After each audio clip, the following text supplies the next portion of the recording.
Hey guys, I got a prop request, so today I'm gonna make Obi Wan's lightsaber from Star Wars.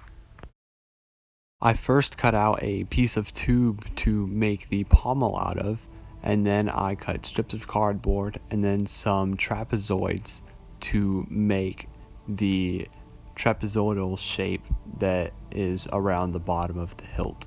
I just cut those out 2 times, glued them together, and then covered them in thin cardboard. I found it easier to glue them onto a piece of cardboard larger than they are and then trim off the extra. I made the clasp area out of a cardboard tube, which I wrapped in thin cardboard and glued a strip of cardboard and a small detail onto.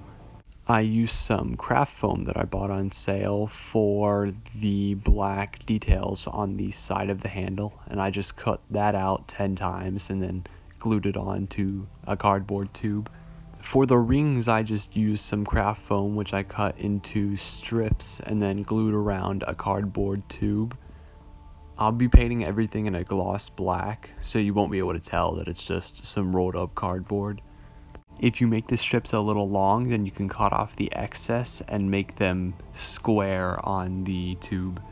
I'm using a variety of bottle caps and some pieces from some old flashlights to make the emitter details and the layered parts that it has. I used a saw bit to cut a rough circle out of all of the parts, and then I sanded that down to make it smooth.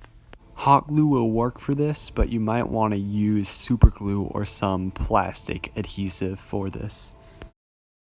I painted the foams in 3 layers of white glue, and then I painted them with some black house paint. I colored all of the metallic parts with some tester's paint, and then I painted the gold with some brass paint. Once all of the paint was dry, I glued the parts together, just sliding them onto the cardboard dowel and wiping off the excess glue. I colored in some of the gaps, which were visible, with just some black paint. Overall, I think this turned out really well. It's not quite screen accurate with its color not being chrome, but I like the slight weathered look that it has to it. Here's the blade effect, which I showed you guys how to make in my Fallen Order lightsaber video. Thank you guys for watching. If you want to see more of my videos, be sure to like and subscribe.